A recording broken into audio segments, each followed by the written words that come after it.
Right, so one of the most sinister parts of the Israeli assault on Iran was the fact Benjamin Netanyahu knew Iran would retaliate, would respond.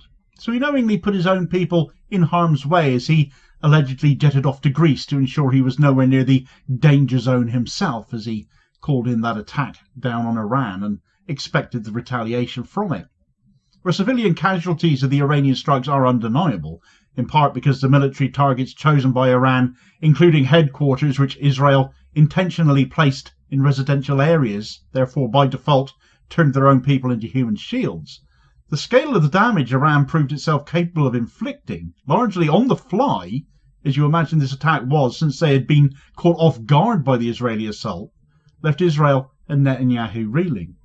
Not only were the Iron Dome and other air defences cut through like a hot knife through butter, not only were some 150 buildings across Israel left damaged or destroyed, but Iran did something nobody else in the world has done up until this point. And not only did they do it once, they then went and did it again too.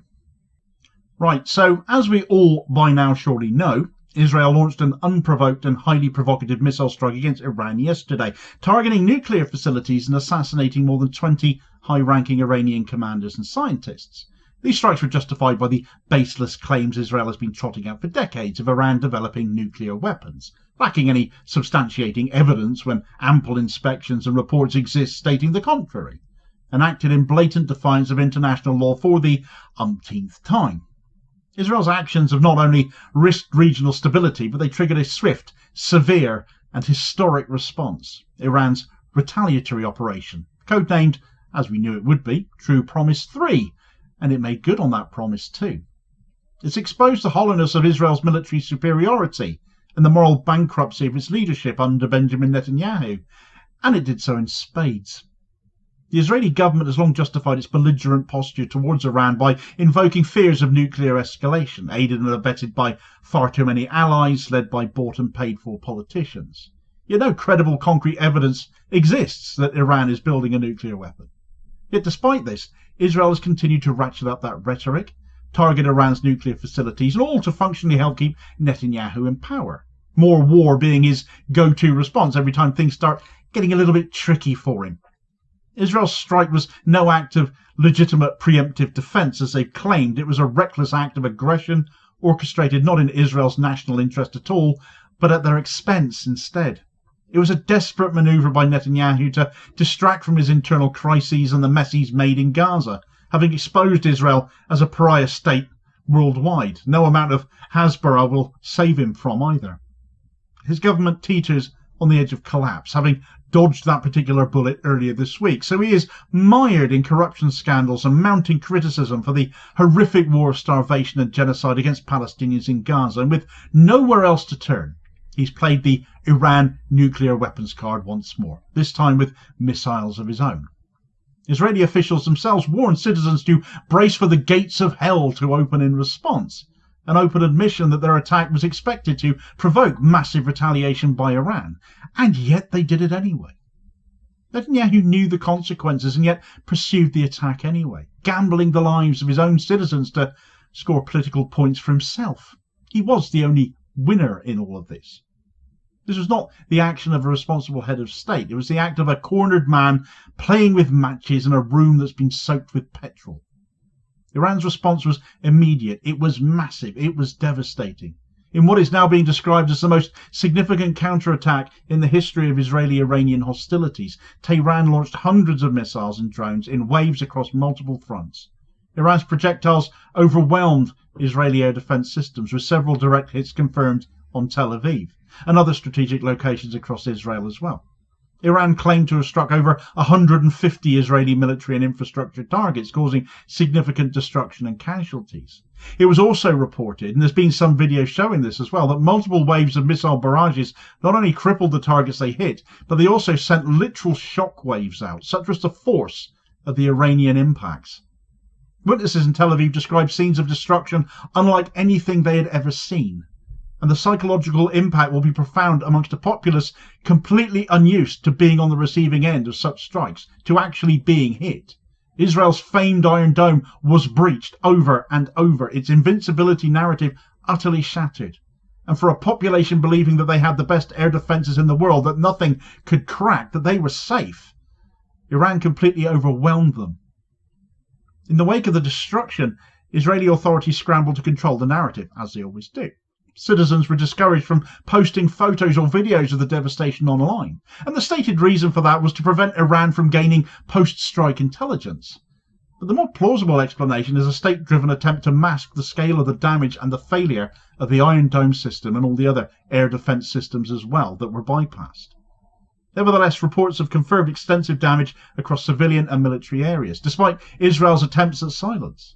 The hypocrisy is utterly staggering. Israel has, for months, justified its genocide in Gaza as necessary military action, even as it flattened entire neighbourhoods and killed thousands of civilians, destroying their homes. Yet when faced with the proportional military retaliation that Gaza was never able to muster, that a country of at least equal power to Israel can and has delivered, Israel's decried it as crossing their red lines by targeting civilian areas. The same nation that has cited military headquarters in those residential areas and carried out assassinations in homes in Iran in their unprovoked strike, not to mention all the devastation to life in Gaza. They now act offended at their own citizens being treated in the same fashion. They're getting a taste of their own medicine, as it were. The brass neck of them is a mile wide. But one of the most extraordinary developments of True Promise 3, though, was a hitherto unprecedented act. And this was Iran's downing of not one, but two fifth-generation Israeli F-35 fighter jets, a first in modern military history. Not only did Iran down two of these cutting-edge Western-produced jets that are supposed to be the creme de la creme of Western military produce, but they also captured one of the pilots, a female officer who survived ejecting over Iranian territory. So Israel might have had its nose bloodied for attacking Iran, but Iran has also shown that even the most advanced Western military technology is not impervious to being not only targeted, but brought down as well. And the symbolic and tactical impact of that is enormous. For the first time, the myth of the F-35 as an untouchable aircraft has been shattered, having been shaken already by the Houthis almost bringing one down previously. But in this case, it is Iran's military that just rewrote the playbook on modern warfare. The United States did not sit idle during the Iranian retaliation either, it seems. Reports have confirmed that American forces actively assisted Israel in shooting down some of the incoming missiles and drones. This should be a massive cause for concern for US citizens, not only because the US was drawn into a foreign conflict to defend a belligerent ally, and that it was Iran at that who the US has long sought to avoid direct confrontation with, but also because it underscores America's double standard when it comes to international law and justice. And frankly, I'll be very surprised if US military bases in the Middle East remain off Iran's military menu for a great deal longer, especially if Trump keeps this up. Worse still, as Iran has taken this matter to the United Nations National Security Council, calling for accountability for Israel's aggression, the world already sadly knows exactly what's going to happen with this, don't we? Any course of action to censure Israel will undoubtedly end up being vetoed by the United States again, who will again be protecting Israel from any consequence. This reality has rendered the UN impotent for far too long in the eyes of the world, and reinforces the perception of Israel as a rogue terrorist nation state, shielded by imperial power, and the contempt for Israel amongst ordinary people the world over is only growing as a consequence. In the aftermath, international condemnation has only grown as well, though. Oman issued a strong statement holding Israel fully responsible for the consequences of its barbaric aggression. Other nations across the global south have joined in as well, pointing to Israel's long record of war crimes before this, not just in Iran, but in Gaza too. The likes of Lebanon, Turkey, Iraq, Russia, Pakistan, Yemen, Malaysia, Indonesia, Cuba, Venezuela, Japan, the list goes on and on and on. More and more nations all doing it. Yet Western powers remain largely silent, their complicity entrenched in military contracts and shared geopolitical interests aligning with Israel, no matter the disgust at that from their own people. And this is precisely why it is up to ordinary people to speak out about this. The world cannot afford to let Israel's state terrorism be normalised or excused. And we don't want our leaders in the West speaking for us when they say they stand with Israel, because they're speaking for themselves and their own interests, not for us. Iran's operation was not just about revenge, it was a message. It was about restoring deterrence, about showing that unprovoked aggression would no longer go unanswered, and any further Israeli actions will lead to further escalation. True Promise 3 will go down in history as a transformative moment in Middle Eastern geopolitics. Iran struck with unprecedented precision and scale, breaching defences, downing aircraft, and showing the world that Israeli aggression can and will be met with powerful resistance.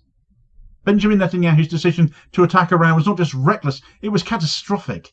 And if he carries on, it will only become ever more so. He endangered his own citizens for his own political gain.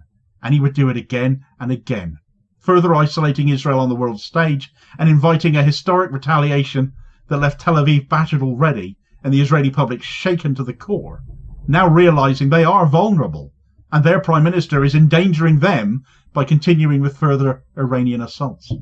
Israel, once seen as militarily unassailable, is now exposed. Its Iron Dome has proven vulnerable. Its advanced jets are not invincible, and its double standards have been laid bare. Iran, for its part, has made clear that it does not seek war, but it will not shy away from defending its sovereignty. They do, after all, have a right to defend themselves. Netanyahu has ended up in even further bother this week as well, as it turns out he's been behind the aid thefts in Gaza too, aligning himself with Daesh-linked terror groups, arming them even, to steal what little aid is being allowed into Gaza by Israel. There are no depths to this man's depravity. But it's another crack in Israel's facade of dominance, as this story here will tell you all about as your recommended next watch. Please do also hit like, share and subscribe if you haven't done so already, so as to ensure you don't miss out on all new daily content, as well as spreading the word and helping to support the channel at the very same time, which is very much appreciated. Holding power to account for ordinary working class people, and I'll hopefully get to catch you on the next feed. Cheers, folks.